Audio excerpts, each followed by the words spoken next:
Selamat pagi, Sermeka selaku dosen pembimbing mata kuliah Etiket dan Communication Skills, serta teman-teman semuanya. Perkenalkan, nama saya Jennifer Ayu Widyaningrum, mahasiswi aktif semester 5 jurusan Hospitality dan Pariwisata, dengan nomor induk mahasiswa 191900120.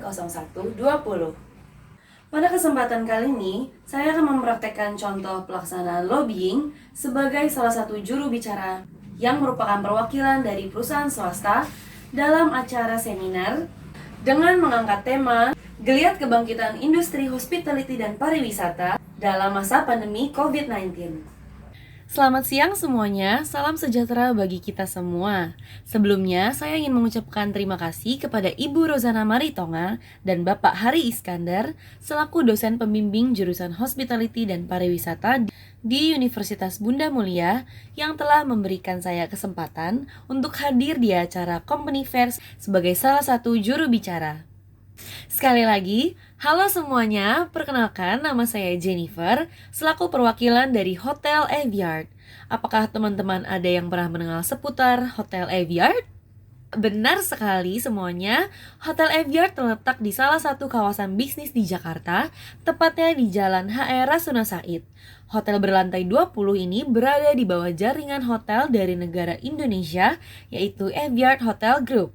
Hotel Aviart sendiri telah beroperasi sejak 1 Maret 2013 dan melaksanakan grand opening pada tanggal 14 Juni 2013 oleh Menteri Pariwisata dan Ekonomi Kreatif yang pada waktu itu adalah Ibu Mari Elka Pangestu.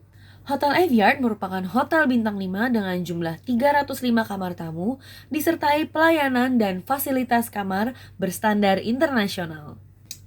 Seperti yang kita tahu, COVID-19 masih berlangsung dan melanda dunia, di mana kondisi ini telah menimbulkan resesi ekonomi di seluruh dunia.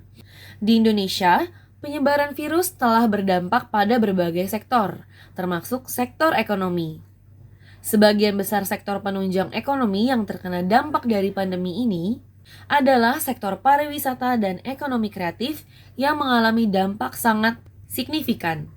Pada sektor pariwisata, adanya berbagai kebijakan penguncian wilayah negara atau lockdown, serta pembatasan aktivitas sosial mengakibatkan terputusnya mata rantai industri pariwisata antara lain bisnis transportasi, perhotelan, tempat wisata, dan lainnya. Sedangkan di sektor ekonomi kreatif berdampak yaitu industri hiburan, kuliner, usaha UMKM, dan industri lainnya. Banyak pelaku dari usaha industri pariwisata dan ekonomi kreatif yang tidak mampu bertahan karena mengalami penurunan pendapatan atau omset secara drastis akibat menurunnya jumlah daya beli masyarakat. Fenomena yang muncul dari dampak pandemi tersebut mendorong industri pariwisata dan ekonomi kreatif harus optimis, semangat, dan bangkit untuk menghadapi tantangan, membuka kesempatan atau peluang, melakukan percepatan inflasi dan transformasi dengan terus beradaptasi di masa kini dan pasca pandemi COVID-19.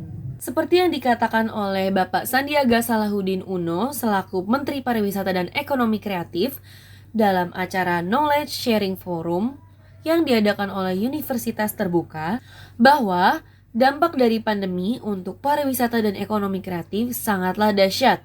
Penurunan wisatawan mancanegara mencapai 75% dan wisatawan Nusantara mencapai 30% lebih. Dari 2 juta masyarakat kehilangan pekerjaan dari total 34 juta yang bergerak di sektor pariwisata dan ekonomi kreatif.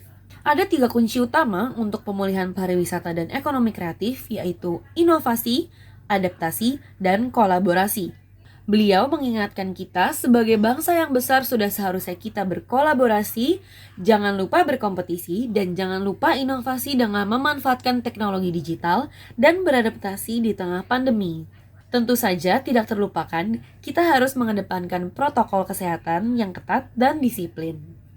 Seperti dikatakan juga oleh salah satu pembicara, Bapak Maulana Yusran selaku Sekjen Perhimpunan Hotel dan Restoran Indonesia yang membahas mengenai peluang dan tantangan sektor usaha hotel dan restoran pasca COVID-19, menjelaskan bahwa sektor pariwisata dari wisatawan mancanegara dan wisatawan Nusantara mengalami penurunan yang sangat signifikan diakibatkan dari pandemi COVID-19. Dampak pandemi di setiap daerah dikelompokkan jadi 3, yaitu adanya penurunan penerimaan pajak hotel dan restoran di setiap kabupaten atau kota, menurunnya permintaan pada sektor usaha menengah kecil atau UMK, dan yang terakhir adanya penurunan okupansi hotel dan konsumen di restoran. Dalam mendukung usaha pemerintah untuk memajukan perekonomian Indonesia, kami, Hotel Aviart, sebagai salah satu hotel bintang 5 terbaik di Indonesia, ingin membantu generasi muda sebagai penerus bangsa untuk bisa mengembangkan kemampuan dan potensi yang selama ini sudah dipelajari selama di bangku perkuliahan. Kami secara khusus membuka lowongan pekerjaan di posisi resepsionis, bellboy, first cook, cook helper, waiter, steward, office boy, dan housekeeping. Siapa di ruangan ini yang setuju bahwa generasi muda berperan sebagai ujung tombak perubahan Indonesia menjadi negara yang maju? Bagi teman-teman yang ingin berkontribusi bersama Hotel Aviart dalam memajukan industri perhotelan dan pariwisata, dipersilakan untuk mengirimkan CV-nya ke email info@aviarthotel.com. Lalu untuk informasi lebih lanjut, kalian bisa melihatnya langsung di website aviart.com. Sekian informasi yang bisa saya sampaikan hari ini. Mari kita bersatu mewujudkan Indonesia sebagai arus utama dalam memajukan dan memakmurkan bangsa. Terima kasih atas perhatiannya, sampai jumpa. Demikian contoh pelaksanaan lobbying sebagai juru bicara yang merupakan perwakilan dari perusahaan swasta dalam acara seminar dengan mengangkat tema Geliat Kebangkitan Industri Hospitality dan Pariwisata dalam masa pandemi COVID-19. Sekian, terima kasih.